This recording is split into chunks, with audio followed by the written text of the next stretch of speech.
Hi folks, John here from Camp Valaqua, and I wanted to share 90 seconds of nature with you today. It's been a while, but I came across something on my walk last night that's too cool not to share. So I was walking along and I heard this noise. It sounded kind of like somebody was yelling at me from the trees. It sounded like whoop, whoop. I didn't know what it was, so I went and investigated, and it turned out that it was a mama great gray owl. And it turns out that's a noise they make when they are near their babies. So guess what? We found an owl nest. Up this tree, this poplar tree over here, way up in the crook of the tree right about there, is a nest with 4 fledgling owls in it. And we're going to take a look through the binoculars and see if we can get a focus shot here of 4 babies. Now you'll notice they are panting. That's what owls do to cool off. They don't sweat like you and me, and so they need to pant to stay cool. They're enjoying that morning sun, but maybe it's even warming them up too much. Those owls are fledgling owls. They're branching, which means they're walking out on branches. 2 of them, in fact, are parked out on the one branch there, and that's how they explore the world. They make their way from branch to branch. They walk up and down.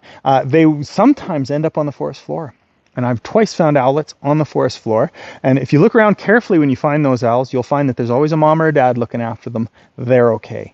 They can climb up little trees and make little flights to get back up to their nest, and they will eventually do that. So don't rescue owls that you find on the forest floor. They're probably doing fine. Yeah, they're just branching. They're just exploring the world, and mom and dad are looking after them. Lots of owls get taken to raptor rescue every year, and they'd be better off staying in the forest with mom and dad. Owls are super cool because they fly totally silently. That makes them really effective night hunters, but great grays also hunt during the day sometimes. They're diurnal, which means they'll hunt during the night and during the day.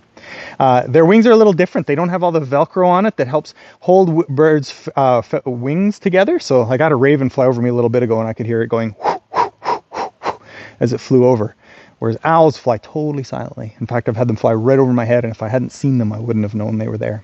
That also means they're not terribly efficient flyers, so you won't ever see an owl up 300 feet in the air flying on the thermals, but they're incredibly effective hunters because they're totally silent.